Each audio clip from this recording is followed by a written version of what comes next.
Hey, what's going on, everybody? Welcome to the Daily AI Show. Today is February 11th, 2026, and I am joined by Beth and Karl. I'm Brian, and something big is coming. At least that's what Matt Schumer has said in a recent blog post that he put out, and Karl shared it with us internally this morning, and so I took a moment to read it. And as we get into the news, this is definitely one of the things we want to talk about. He wrote this. This came out on February 9th. I would say it's a sizable blog. I'm not as familiar with Matt Schumer, but Beth, Karl, I know you guys both are a little bit more than me. Certainly one of the voices in AI talking about what's coming. Maybe one of you can give me a little more background. Do you guys know what's Matt Schumer's background? Do we know? Yeah, he's I think the CEO of Hyperite. Oh, I think that okay, was it. okay. Yeah, I yeah, didn't yeah. recognize the name, but yeah, okay. Well, Yeah. that makes sense then. Hyperwrite has then Matt is if that's who it is in Hyperwrite. For those that don't know that term, I always say this: Hyperwrite, although this is not what the tool was built for, was the very first example I used on my computer of local computer use with AI. It was the first. It predates Claude Code. It predates most of those back in the day, and it was something that actually worked. You could actually see it. It predates Operator. You could go on and just use the computer, and it would sort of clunkily, if that's a word, go around and try to click on sites. But this, like I said, this predates any of the main ones we saw come out from both Anthropic and OpenAI. Okay, so Matt Schumer writes this article, and I have seen other posts about his before. Again, Karl, Beth, jump in where I'm missing parts here. But essentially, he's been a voice throughout the last several years. And so he has this blog called Something Big is Happening. And basically, what he's pointing out to is saying, look, I feel like I just need to publicly say this out loud because maybe some people think I'm nuts. Maybe some people think like, oh no, it couldn't possibly change like this in the next 2, 3 years based on where we are. Oh, I use AI a little. I find it to kind of be wrong a lot of times. He's basically talking to that audience. If you're sort of in the AI bubble with us, if you listen to this show most days, if you're in the live comments, you're in the bubble. Welcome, right? Welcome to the AI bubble. It's warm in here. But that also means that when we say in the bubble, that means that you guys are already at a higher level of understanding and comprehension of what's going on in the AI world because you simply care. You're listening to us. You're part of the conversation. This intrigues you in some way. But we do have to remember that the majority of the workers of the world are not in the bubble. Think of your friends and family. Think about people who work, alongside you or whatever. Do they talk and think about and pontificate about AI the way we do on this show or Matt Schumer does in this article? So without getting deep into it, because look, go read the article and we'll make sure, in fact, I'll put it in the comments right now. So for anybody that wants to play along, thanks, by the way, to everybody that's in our YouTube chat. If you want to join us live to have conversations, there's two ways to really join us for conversation. Let's just put it that way. You can technically join us live for conversation in LinkedIn, but we always recommend not doing that. If you want to be part of the show during our 10 o'clock Eastern hour, we always recommend going over to YouTube because you can see everybody else's comments in there. And honestly, that's just where the majority of people are. So come hang out with us, throw your comments in live. We bring them into the show. We do it all the time. A lot of times we'll throw them up on the screen, but we also just talk about them. So come over and hang out there. If you can't join us live and you just want to be part of the larger conversation, I do want to remind you guys that you can go over and join our free Slack community. It's called the Daily AI Show Community. I know we're a wordsmith. And so you can get over that by going to the dailyishowcommunity.com and just signing up through the Slack link that you get there. Pretty simple. Doesn't cost anything. Won't cost anything. It's there. It's there as a resource for people to share their ideas and stuff like that. Okay. So Matt is saying that basically, here's how I know, because it came from me. AI came from my job. He talks about how a year ago, 6 months ago, he was still in that phase of, it's doing pretty good with code, but it's not quite there. And then we had Dario, maybe a year ago, maybe a little less than that, when he said by the end of this year, meaning 2025 at that time, 97% of all code will be written by whatever, right? AI or whatever. And people kind of laughed at him. Some people laughed. And you have to think like Dario knows a thing or two about a thing or two. Cut to today, as Matt's pointing out, 2 huge releases with both Codex and with Claude Code. And we're just in a different space today than we were, what, 6 to 8 weeks ago? I mean, 8 weeks ago puts us on December 11th. And I feel pretty confident saying just 2 months ago, we were just talking differently about this.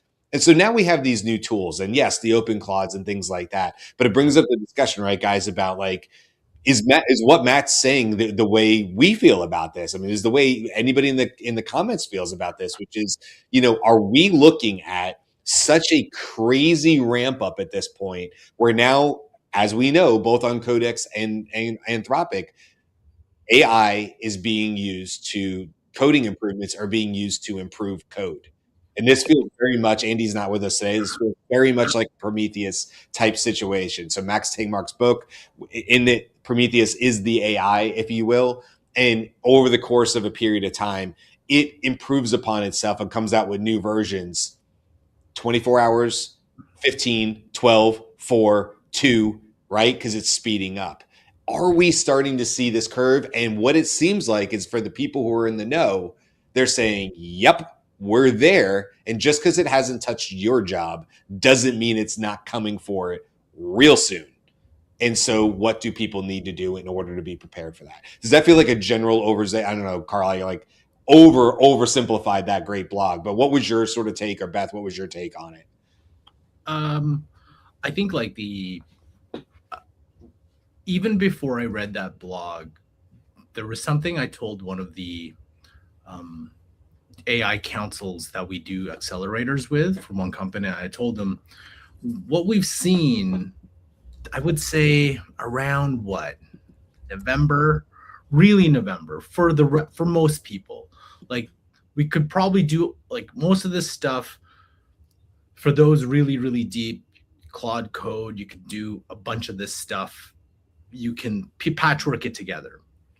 I think with really what we're seeing is how I explained it for them was we so at the beginning we were just chatting with whatever LLM you pick, right? What outside of images, video, most use is you have a conversation. And in those conversations, you copy and paste things to whatever program you're using. Then those conversations, they sometimes put out files for you to use, right? And then slowly little by little, you get like connectors, right? You can connect to whatever tech stack you have. And most of it, again, was read analyze, right? I want to read my data in Salesforce. I want to read my data in whatever. And that hasn't come to a majority of tech stacks that aren't in the regular SaaS world, right? It's like if you look at the connectors that everybody has, it's mostly Jira, Asana, the things that most SaaS companies would use. Mm-hmm. But if you go outside of SaaS, I don't see an N8, Vista, Trimble, Case Firm. If you don't even recognize any of those things, those are tech stacks that like accounting firms uses, law firms, use, construction. There's none of that, right? There's none of that. I think 2 points. One, we're getting to the point where like, it's not just talking to it and getting stuff back. It's now, hey, it's going out and doing stuff for me. That is a bigger shift, right? I think Claude Cowork, especially the one on Windows, just opens that door even more so because it used to be just for Mac. You could have done it in Claude Code, right? For those like, oh, you could do this in Claude Code. Yeah, but majority of people will never, ever go to Claude Code. I'm sorry, as much as everyone's like, it's so easy, it's not. When you see that, would you ever look at a terminal user interface? You're like, what the? No one I know when you go, it's just not going to happen. You're like, no, it's going to look, what the hell is this? So with people going to that, but now like with Cowork, and all these things are coming, OpenAI, Frontier, just OpenClaw is a more like advanced version of it where it's doing stuff for you without some comprehensive prompt, right? Yes, you should prompt it well, but do you really need to put all the stuff that you used to put in? Because you don't need to. You're like, hey, I want you to do this, this, this, this, this, this, this. Now I'm going to leave and I'm going to come back and it's done. Fantastic. Now I'm going to times that by 5. I'm going to do 5 of those things. And like the change is there, right? So that's one piece of it. I think like what Matt Schumer is talking about, where that is, there's like, wait a minute, I don't chat with it. I actually have it really do stuff for me, like really, really do stuff, not in the cloud on my desktop, in my files where everything is located, right? And that is, and it's doing it really, really well. Like holy smokes, it does it better than me. And then that's where the whole SaaS apocalypse comes into effect. And you're like, wait a minute. And then there's another small piece of it where they're talking about like the agent layer overstacking the why SaaS actually the Paul Racer has a really good explanation of it where like they're betting on the future, not on the present. And while they're making a lot of money now and they're beating revenue forecasts, it's like that's not, it's what this is actually moving towards. So I'm going to stop there. That's where like my take is, because it's like that is the profound shift. We all know that. We've seen that coming for a while. I think anyone in the space kind of like drew the conclusions. But now what's exciting is you can see it, you can demo it, and people can use it. However, most people are still in the I'm going to use my chatbot to chat with. Right. And that I think is the real piece that Matt is getting to in this. Like, hey, this is a time that if you're paying attention to this message, right? So if you know somebody who read the Matt Schumer article, and you do because you're listening to the show or watching the show, you're in a small group of people. And what he is saying is, if you have been just sort of playing with AI, just asking questions, getting information back, now is the time to start to really be intentional about building your skill with AI, because change is coming and we're still early. And he goes through a bunch of things talking about the way that the shift in AI capability has affected him and the way that he works. He's not pulling any punches. Get your financial house in order, but like have real what we call to like lay your cards on the table or come to Jesus moment. Like this is totally, we're all going to be completely honest about what we're seeing and we're not going to hedge anything. Those kinds of conversations are important. He talked about like how he's recommending you have conversations with your kids. Is this no longer get good grades and get into college kind of moment, or knowing that the world that they enter out of college is going to be significantly different than it was. I've said this phrase on the show before because I hear it more in terms of climate conversations, but we are definitely in the age of discontinuity. What happened previously is not an accurate predictor of what's happening next. Yeah. I think that's the biggest problem, right? Is that, go back a couple of generations. So, like I think a lot of people, I'll be 40, I'll be 48 next week. I think about my age. I'm even year, 78, carry the 2. It's getting harder the older I get. But I'll be 48 next week. And so I say that to say that my mom has since passed, but both of my parents would be, my dad is in his 70s, both my parents would be. So my mom never went to college. She went to high school and went out working in Brooklyn. That was what you did. My dad didn't go to college. He went to Navy Reserves and then TWA and then rose the ranks through aviation. My dad got his college degree from Embry-Riddle while full-time at Delta Airlines while I was in college between 96 and 2000. I don't remember exactly what year. That's when my dad got his college degree. He had gotten his associates earlier doing night school and things like that. So I have a brother, he's older than me. And so at least in our house, it was paramount that my brother and I were basically the first generation to go to college, right? And this is like a lot of families. It's like, you will go to college because this is the path. And I think you're right, Beth, not to bring it all the way into education. That's not my intent. You're right in the sense that even as I sit here today in the bubble, understanding, listening to you and Karl and Andy and Ann and whoever else comes in the door, and I have all these amazing, and everybody in our comments, and I have all these amazing people around me, and I pay attention. And as the parent, I can say of a 15-year-old, I don't really know what the right path forward is for my daughter. Because as Matt points out, we can't predict the future. We can make guesses. We can see the trajectory and go, "Ooh, God, it hasn't really been wrong yet." And it's speeding up. He talks about in the blog how it goes from every 7 months, but he thinks that's not taking in the initial data or the most recent data, excuse me. And that could be as fast as every 4 months. Think about that. AI drastically getting better every 4 months. And that won't be the end of that. It'll go faster, and then it'll go faster again.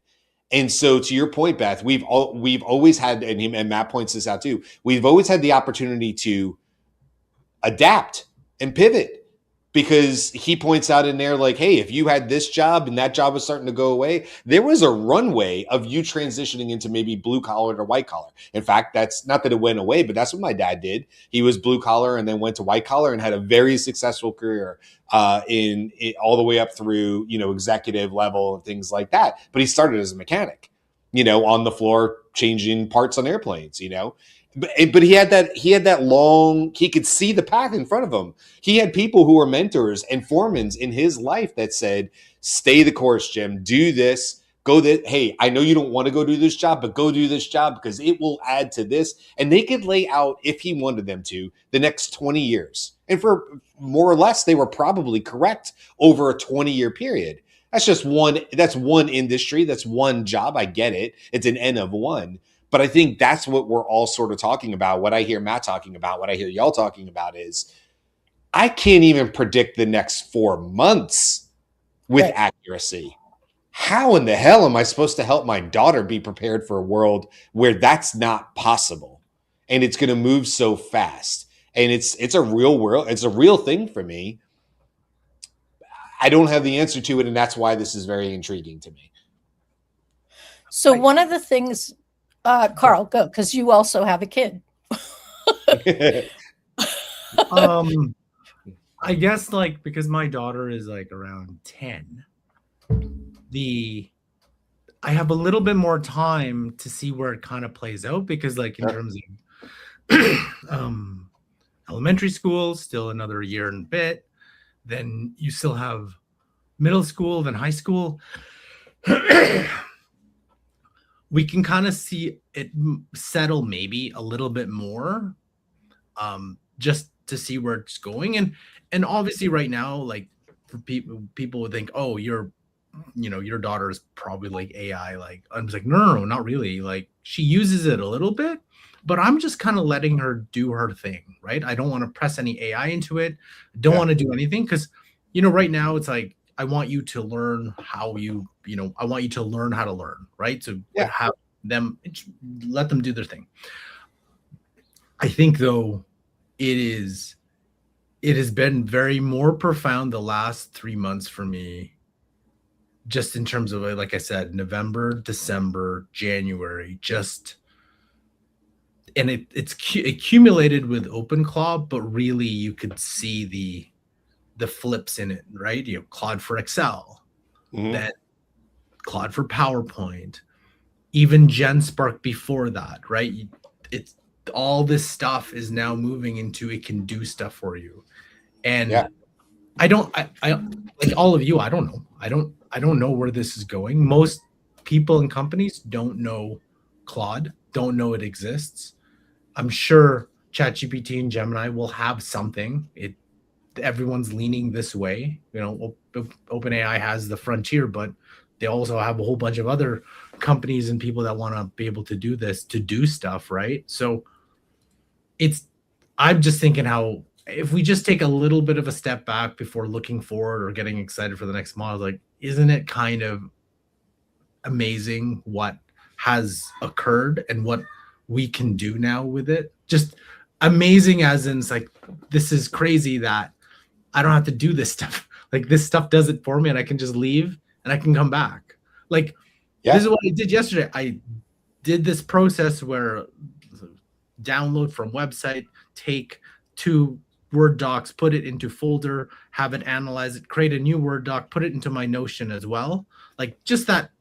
I used to do that manually, but even the things that I would use AI for, that whole step, I just asked Claude Code to do, and I walked away and I did some laundry and I came back and it's done.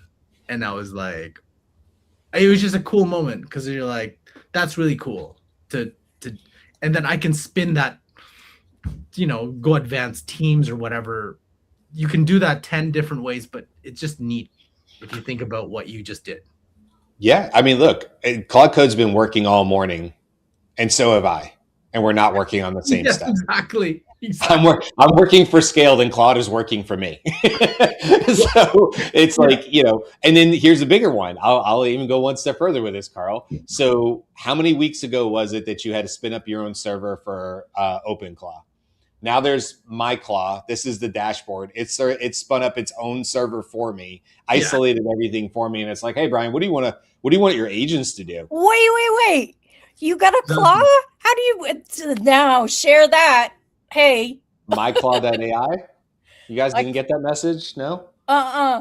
Yeah, I went access with it, and so it spins up. Basically, OpenClaw came and said, hey, listen, we realized that doing the whole server thing is kind of a pain in the ass. So kind of like Lovable did with their Superbase like cloud.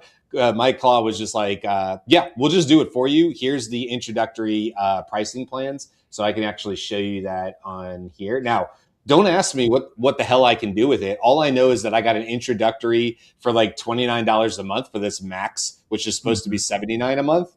And I was like, yeah, I don't know. Give me eight CPUs, 16 gigabytes of RAM, and 160 GB solid state drive, and let's just see what happens. So this is like playtime, I couldn't tell you what, unless maybe Jeff or Gareth or somebody's going to tell me what I can build in here. But I'm not even kidding. Like it's like this is so Brian, the difference. Because the Super Bowl was boring, I wrote a post about this really quickly this morning. So I'm like, because the Super Bowl was boring, I was like, oh, okay, you know what I'm going to do? I needed to build this kind of app for our business. I've been putting it off for so long, just lots of stuff. So it's like, hey, I'm going to go to a Claude Code. I'm going to go to Opus. I'm going to go to Codex, and I'm just going to OpenClaw and be like, you know what? I already have a PRD, TDD of these things because I already did it. I just haven't executed it. So I said, you know what? Build this app using PRD, TDD. Go knock yourself out, and then I'll go grab some drinks, and then had all 3 just run. And I'm like, you know what? Just run it. Yeah. And then like it just came back with all the different things, and it was just like all 3 of them built the app, right? All of them built the app, tested it all.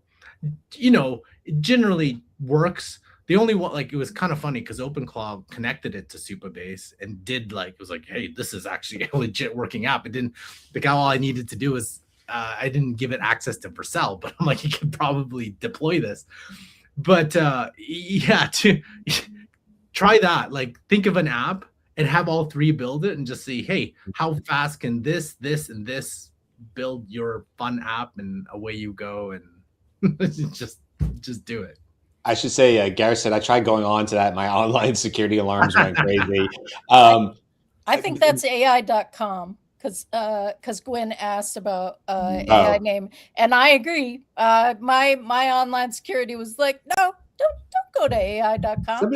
Somebody told me that was just a wrapper. Basically, it was just a wrapper. It's claiming your handle in some way, like it's getting in early on Twitter and getting whatever it is, or your world coin eyeball scan. I don't know. It seems like that kind of thing. Like you're getting it early to get your identity as one of the first series. I have that app, the World Coin with the thing, but I have to go over to Orlando. I think that's still the closest place to me that will do with the orb.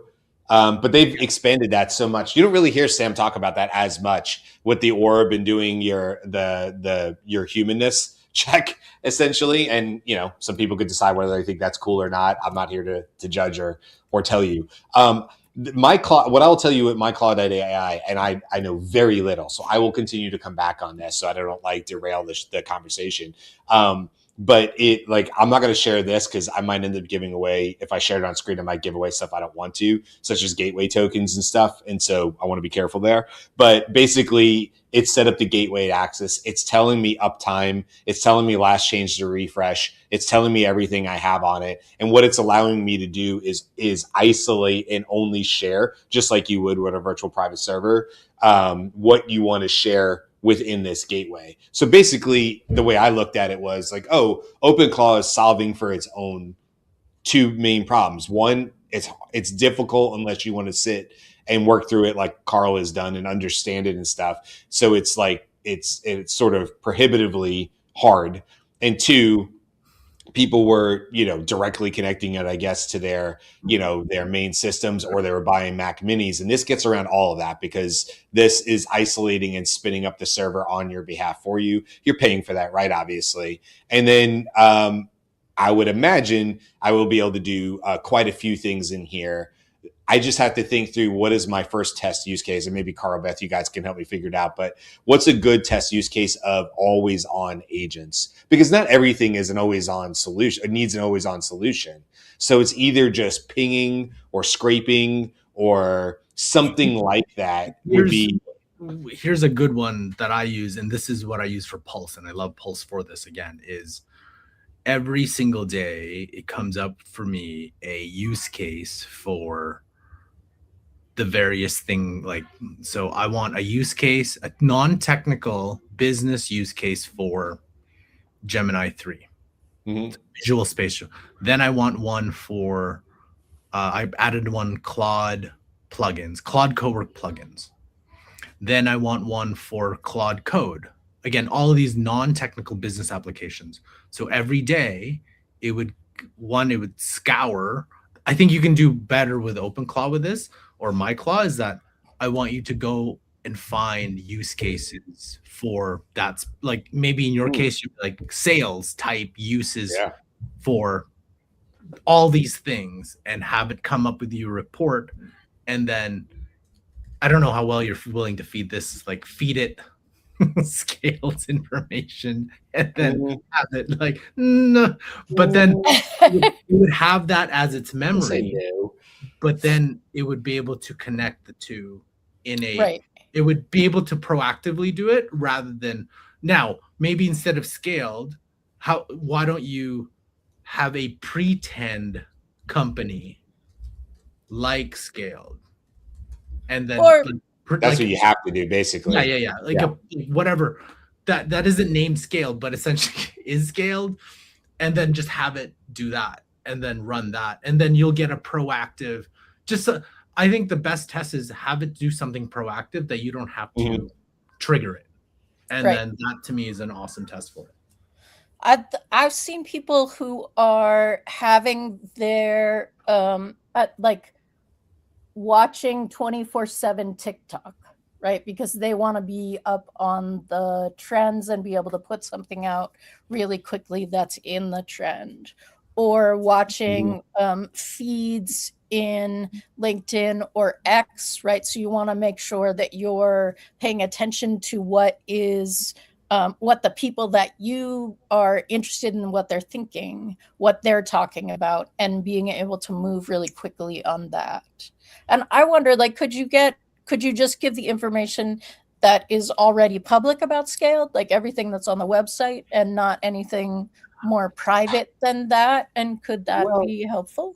Yeah, I think, look, you're both right, but I think the right answer here and the easiest answer to not be in anybody's way is this. This is how I'll probably approach it with MyClaw. I might approach it outside of this because I don't know where I'm chewing through credits. I got to figure all that stuff out. But like, oh, you're out of money or something like that, That's So the thing, is yeah, that always on means always eating credits. right. Yeah. So trust me, I'm gonna crawl, walk, run this. But here's what I would say, just real briefly: I will come up with a fake business. Then Here's what I want to prove. All right, I already have the use case. I know what I want to do. I want to see if my claw can replace a BDR SDR. And the way that I would do that is I would say, okay, here is what a BDR SDR spends most of the day trying to do. Here is the fake company with a bunch of documents that I'll go create through like Gemini or something easier with lower lift. This is what the fake company does. This is what they want to sell. This is what pain points they solve for, right? All the stuff I do in sales. And then what I would say is, okay, given that you have no leads, you've got no starting point, you have to find, validate the leads, get valid email addresses and phone numbers. You have to set up 7-day email sequences with multi-threaded touch points across LinkedIn or whatever. I need to know if Sally, the CRO, just posted on LinkedIn and what she posted about and what my follow-up should be. I need to know what the hyper-personalized email is that I should send out to this person based on this fake software and solution lined in with their pain points. I need you to read I'll maybe make a fake CRM. I need you to read the notes in the CRM, plus any emails, plus any transcripts, plus any call transcripts or whatever. And I need you to be able to synthesize that in a way that essentially goes about doing BDR, SDR, cold outreach, and getting net new opportunities and leads to be passed off. I think that's a worthy challenge because that's setting about agents and saying, go, watch, adjust. That's what always on sounds like to me, is like adjust to what's going on, because it's one thing to say write this 7-part email sequence because we know these types of emails have traditionally good open rates. It's another to say between email 3 and 4, we just saw Sally post on LinkedIn, or there was just something that came out on a podcast, and we're already dynamically rolling that into this outreach sequence to be just in time, which essentially means that you're getting hyper-personalized outreach at scale. These are real problems. These are real things. And so that's something I think I would go at. And by the way, I'll just tell you with my claw and said, before we go any further, I don't know you yet, and I don't even know me yet. Let's fix both of those real quick. And it says, who are you? What should I call you? What's your deal? Role, company. What are you building? Whatever feels relevant. Who am I? I need a name, a vibe. Do you want to be buttoned up and professional, casual and sharp, unhinged but effective? I kind of feel like I want to go with unhinged but effective just to see what happens. That's not normally how I would do it, but that feels right. I don't know. So I'm flexible. I should be something specific. So right there, just as I started the very first ever my claw prompt, it's coming back to me and saying, let's set the stage first, which is fine. So more to come on that. I feel like this is really, this part doesn't get talked about enough. We talk about the personas of the agents, but I want you to understand I am also personas, right? Yeah. So like buttoned up when we're pitching something for sure.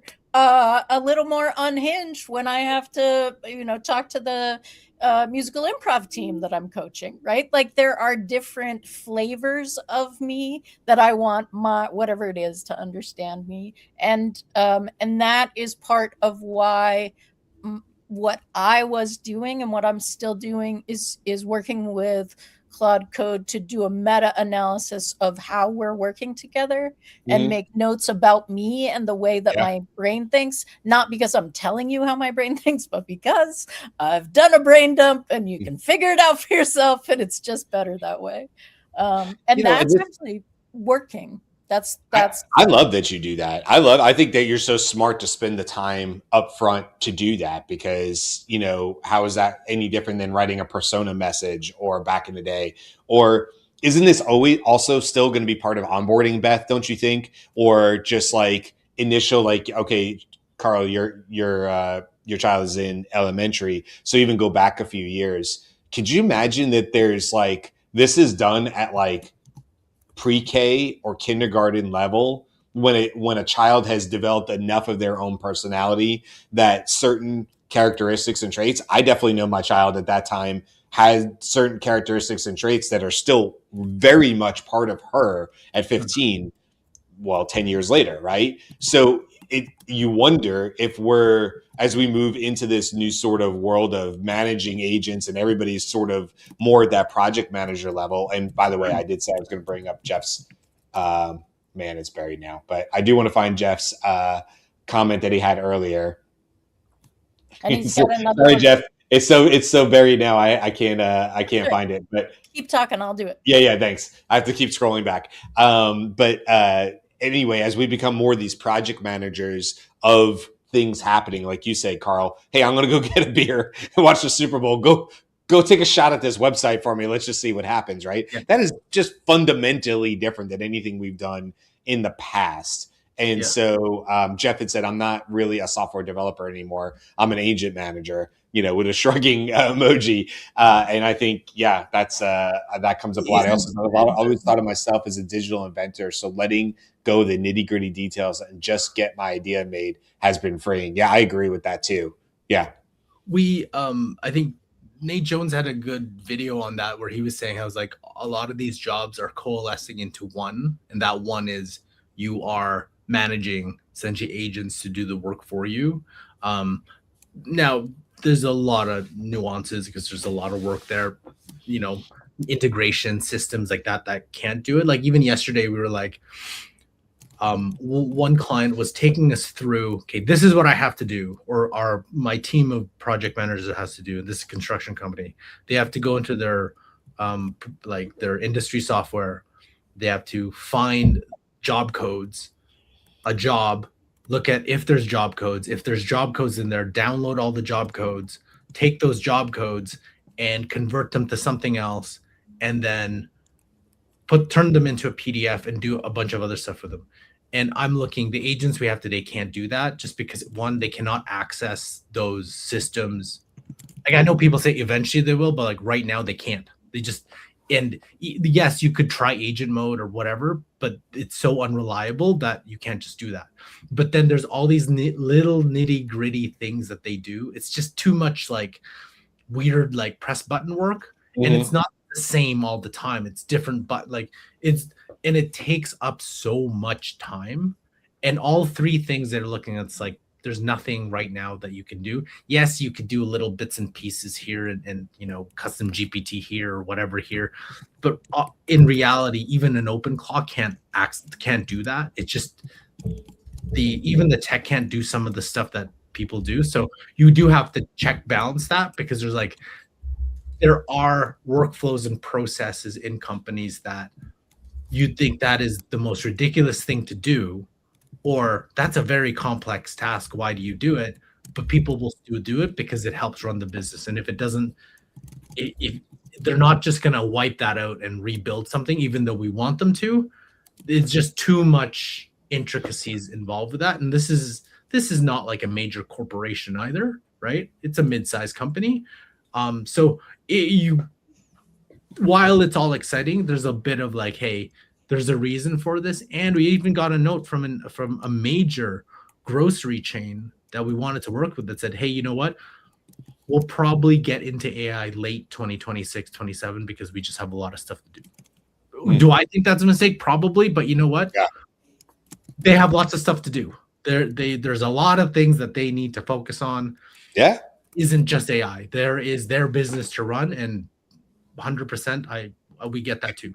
And we can't guarantee that they are necessarily late. They may end up being just in time by playing the waiting game. Exactly. And we don't know. We can say all day long, every day that you don't get into AI, you just don't teach about data literacy. And I mean, and AI literacy, like that's true. But for them in that specific role, they just may roll the dice and nail it because the perfect solution for them in that industry may arrive 2 months before they were going to turn to you, Karl, and say, go build us something or whatever the case may be. And you'd be like, hey, couldn't have timed this better because of whatever, I mean, Nate Jones's post about like 200 lines of code sent the stock market into a frenzy because it was for paralegal stuff, right? Yeah. Contract review. Yeah. And it's funny because like when I posted something, like one legal company just reached out immediately, and I was like, oh, that's pretty quick. And here's another thought too. Right now, a lot of the stuff that we're talking about is actually more complex than, people are like, oh, it's so easy. It's like, no, really, it's not. It is not easy. Like for a regular person, when you start talking about it, it is not easy, right? There are people who are saying, hey, you know what? I don't want to take this training because it's way over my head. And we're at the very base level. So I think we also have to be very empathetic. Like some of the stuff that we're talking about isn't like easy. It is like there is things that you have to do, because one person, one accounting firm we're working with said it best. It's like, yes, we could be all learning this, but guess what? We're accountants. We're good at accounting. So that's what we want to do. And yes, there are tools that can make us better. But at the end of the day, our company is an accounting company. We want to do accounting for these companies. And there are a lot of things that go around that, but it's true. It's like, I have to audit all these companies. Yes, I could use COD for Excel. Yes, I could do all that. But I still have to do that. And to think about managing agents to do that, like that's a big leap for me as an accountant who's been trained as an accountant. And I just want to do accounting. Right. But yes, but what is coming is the ability to manage that the interface is, hey, give me an analysis of this data and show your work, show the tables, right? So it's essentially you're doing the same thing. Yes. But to learn that and to understand the concept and to trust it, to make sure it's reliable, that what I just said for a lot of people is like, that's a lot for me to do when I just want to do my job. And as much as we say, but it could do this, it could do this, it could do this, and it's easy to do it, and you just have to do that every single time, that managing partner's like, we get you, but at the same time, we're accountants. We're trained in accounting. That's how my mind works. That's what I'm going to do. And that's hard. Very, very hard. And I can see it. And trust me, we've gone to company, and so many times we've introduced tools that and they come back and say, yeah, I'm just too busy right now. Right. It's always, I'm too busy. I have stuff to do. I'd love you to learn it, but I'm too busy doing my job. And I get that. So my mom was like a math phenom. She was one of those people who could look at a column of numbers and know what the answer was. And she had that experience of being like, she worked in a, I don't know, men's club somewhere. And she had me late, and I am very young for my advanced stage. Thank you very much. But she had the experience of moving from the handwritten numbers to adding machines. Like, this was way before computers or calculators. And that was more work for her. That took more time. That changed the process, but it didn't take more time for the rest of the people, right? That was a better option for the other folks. And that's what's continuing to happen. And you can, like, if she had stayed like, no, this is how I'm going to do it, the work world moves on beyond you. I get that, but it's the only thing though here is we're dealing with something that is exponentially faster than anybody has ever seen. That's one. We have to be very empathetic about the people who want to just do their job. Yeah. Right. There is going to be that, and company after company after company, we see that. It's like, holy smokes, there's a lot to think about and to do. And yes, we could say just start, just do this, just do that. But like, yeah, I have other stuff to do. And at the same time too, I have family obligations, personal obligations. There's only so much time in my day. So I have like, yes, everyone needs to do that. But it isn't as easy as we say. Oh, I don't think it's easy. It's it's like literally changing how people experience themselves. And in fact, if we go back to the Matt Schumer thing, there were a bunch of posts over this weekend of people, and like high level people. They were not names I recognize, but they're people like who worked in DeepMind and like Andre Karpathy level people, I would say, who were writing kind of their grief post of I just had an experience of coding this weekend where I realized I will never code by hand. Mm. And I'm feeling a grief or a sadness about that, because something that I love to do that I was really good at, right? Like this is like, I am a great person because I am really good at this thing, has now been democratized so that everybody is good at it. And the value of being good at it has shifted. Yeah. That is absolutely happening. I think one of the reasons we're having this conversation is because it's clear in the tech world that it's happening, and it's less clear for the accounting firm. And like, I am super empathetic about that, and also don't want people to get caught unawares. But they will be. Yes. Because they're going to think, because, and here's the reason why, and maybe this is a great way to sort of wrap up this conversation.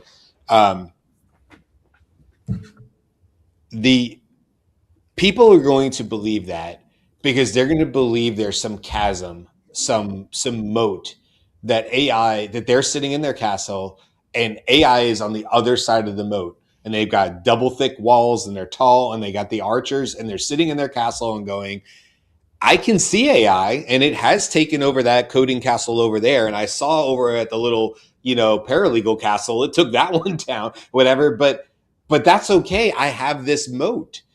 And it's because they're implying something that they don't think AI can do, or it's doing poorly today, such as empathy, right? Like AI, this happens to me every single week when I create conundrums. It is a struggle to get a really good conundrum, because right now the models struggle to put on their human hat and understand what a good conundrum was. And I have done over 50 of them at this point. Like, this is a weekly struggle where I have to push back and go, that's an okay thing, but one of your options here is a clear yes or no from a human, and the AI gets it wrong all the time, right? So like, I can look at that and go, it doesn't get the humanness.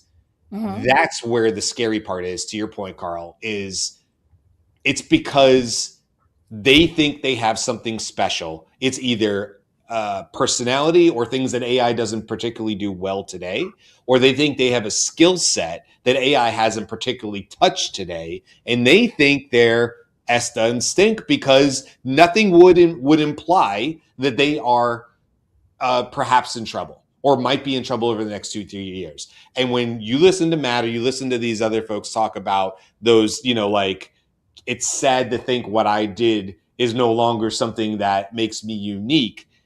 That's going to happen to a lot of people. Will it touch everybody? No, you might be the one. You might be the one with a desk job that just somehow navigates the next 3 or 4 years, and AI does not fundamentally touch your job. I'm sure there'll be many, many use cases of that. And those are the people who will raise their voice the loudest and go, not me, not me. But I think the majority of people are going to be caught off guard when AI suddenly and quickly can do something 3 months or 4 months later that it didn't previously show any signs of capability to do.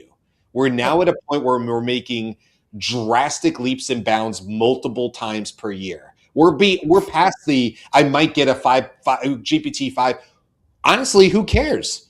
Who cares if 6 comes out this year? That's not my top concern with AI. I don't care if GPT-6 comes out this year. It's like table stakes. So that used to be our biggest thing that we talk about. When is the newest model coming out? And now we're like, yeah, the models matter. What matters more is how they interoperate with each other, how these agent systems build, how they communicate with each other.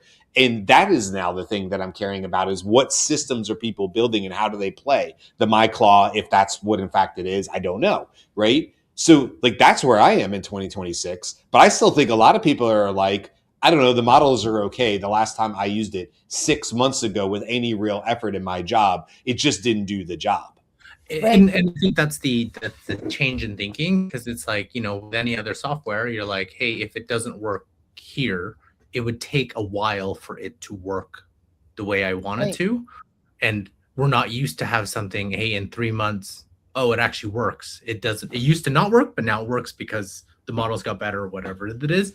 I think, though, there was one post today that really got me, because one of my friends, he posted something saying, like, if you looked at LinkedIn, and it's more a broad comment about, if you looked at LinkedIn, there's so many, if you don't do AI now, like, it's such alarmists, like, if you don't do this, even Matt Schumer's thing too is a bit of it. It's like, and there's a group of people who understandably say, hey, every single time there's always like, this is the change, you should be doing this, I should be, to a point where I'm like thinking about it like a teenager's like, well, you're telling me that I should, so I'm not going to.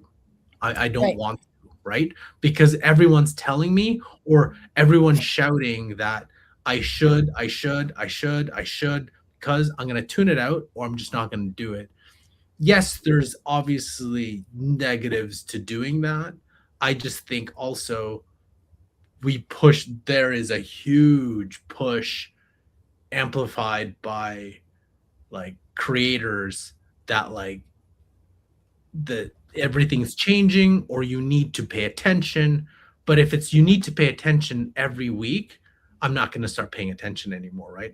I've drowned out my own message, because it's no longer, it's every week it's something to pay attention to. I just don't have time for that. So it's a very interesting thing, because in one side it's like, yeah, you better be paying attention, but on the other side, too many people have been screaming that thing over and over again that it's lost its message, and it's like, it's just, oh, okay, just another AI thing that's happening.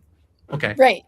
And I want to say that for me, and maybe I don't think we are the pay attention show, but if we have been, I want to be clear that this pay attention is a different caliber, because things shifted last week and the week before in a way that is discernible if you are like using it, and are not discernible if you're not. Andy and I talked about this as like, I feel like at the dog in the room of the humans, and like, you didn't hear or smell that. What is wrong with you people? And it's because, of course, the humans can't smell or hear as well as the dog. I like the image of the castle with the moat, Brian. And I think what I want to say to the people who feel like, okay, I have a really strong castle, I have a really great moat. The issue isn't people coming to take your business in those defenses that you put together. Mm-hmm. It's that the road bypasses you. It's that no one's coming to your castle anymore. So the moat and the fortifications aren't helpful. And that's the image that I would like to get across. And I realize they're not attacking you, they're going around you. You're no longer somebody worthy of attack. And what I'm remembering, Karl, is you telling the story, and I don't know who you were talking to, maybe bankers, but you were talking to them, and they kind of said, instead of like, how could we adapt, how much time do we have, right? They were now trying to figure out, can they check out? Am I remembering it correctly? Yeah. So it's funny, because one of the things that it was a one lawyer who just said this is like, we have until regulators or the regulations allow AI to be accepted as a final like say, or an approved like approver, essentially. It's like, because right now all the regulations has to be done by a human, but if any of those regulations say, oh, an AI can do just as good of a job, and I don't know when that will be or if that will be, then they're like, we are dead. Because once that happens, then you don't need a lawyer, because the law doesn't require it. You just need an AI to approve that this thing has been reviewed or whatever. Once that happens, it's like, we're dead. Like he was like, we're dead. And I was like, oh, that's a very interesting comment from a lawyer. But I was like, he's kind of right too, because it's like a lot of this stuff is like, but first of all, I don't like just in terms of law, that legal, like the law itself and how laws are made, like by that, it just takes it takes forever. You'll probably have like 7 or 8 government shutdowns before this is even considered, right? Okay. But because it's true. Shots fired from Canada. Yeah. Hey, you have been firing shots at us for the past 2 years. Whoa. We are now friends with China. We like our Chinese like friends. We're kind of like, you're like, not so much friends with you guys because you guys will have the coolest EV cars, that's for sure. Yes, we will. And we don't agree that your relationship with China will eliminate the Stanley Cup. That was a different statement that was made by someone who represents the country, but not what all the country believes. I must have missed that one. Fun. The idea here is, I do think that what we're talking about is that forever, you said that's going to take forever. Forever doesn't mean forever anymore, right? Things have sped up in a way that forever doesn't mean next generation. Forever might mean 5 years. It might also mean 6 months, depending on what the barriers are and how quickly they can. I think we all kind of know, though, like in terms of creating law that applies to current state, that has always and will always be, there's such a delay, right? It just is. Unless something catastrophic happens and then there's a ridiculous, like, pendulum swing. And I think Bernie Sanders said he's going to introduce a law that puts a moratorium on data centers, which we'll have. If that passes, if it passes, I don't know how it'll pass, but like, that'll have a big impact on like AI progress. That's a pretty significant detriment, wouldn't it be? Although you could just come to Canada again. If you live in Canada, no problems. No problems at all. You can bypass your own laws, and we can cool it here. We're negative, and then by the way, don't blow up our bridge or whatever kind of weird things that you're thinking about. This bridge that was like, where does that come from? I don't even know what the bridge was. Like, for all the people who are saying, like, I took a weekend off from AI and I no longer know what the conversation was, I was like, bridge? What? Like, I don't know what that was. But I do think that what we're talking about. All right, so let's go back to Karl. You showing us like the wall of phones or the walls of computers that are running agents. Yes. And so let's say that it's not really agents. It's just it's a human agent factory out in Bangladesh, and just a bunch of people doing it. It's not actual real agents doing it. Yes. Okay, but you're laughing about that. But is that also something? Well, I guess I don't mean that the human agents aren't the real agents, but could one human manage a wall of computers and who are running agentic processes, and that be part of what is allowed in the regulation? So this isn't monkey fingers. I don't know. This is like just a human in the room, because that's where we start to get, okay, so the regulation says this, it has to be done by a human. Now we define what done is. And as a human, can I manage 5 agents? Seems reasonable. You could. Can I manage 10? Can I manage 50? And are we still working within the regulations? That's where could you manage 5 agents who are managing 20 agents each? You probably could, right? I think I could today. I mean, I couldn't. Give me a week. But I think what we're talking about is that the tech is there and there are people who are getting those results. Also, Gareth in the chat was like, didn't some giant number of people's private data get exposed because they set up OpenClaw wrong? Yes. So I'm not saying that you right now should go out and manage 5 of those without doing some research or making sure that's okay. Are you guys cool to wrap this up? Yeah, no news today, just this. Yeah, this is a reverse Wednesday. We used to do all news on Wednesday, then we swapped it, and now it's Wednesday. And we did zero news, and we only talked about this. But you know what? Sometimes you just got to like go deep, and we do love doing that. And this was such a. I mean, I appreciate you, Karl, for sharing it because I really did enjoy this. Again, this article. It's called "Something Big Is Happening." It's by Matt Schumer. You can go to schumer.dev/something big is happening with dashes in it. Google it. It'll come up. You know that. So I would say go check out that article and don't AI summarize it. I would suggest reading it. It's worth it. If I'm focusing on something, I always have music playing in the background if I'm not doing this show, and I actually pause Spotify so I can just put the blinders on and really read that blog because I was like, okay, I want to deeply understand what he's doing, not passively, And I don't know. For me, it made a difference. So anyway, go check that out. I hope you enjoyed the conversation today.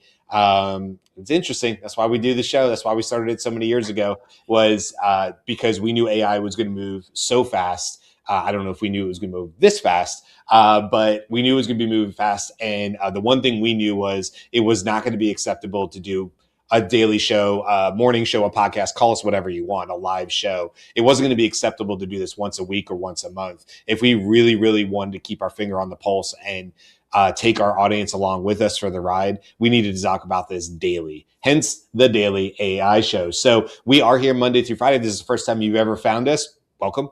Glad you're here. But we do have a show Monday through Friday at 10 a.m. Eastern. We have had that for over 650 shows now. That goes back 2.5 years-ish. So we have not only content here. Yeah, Beth.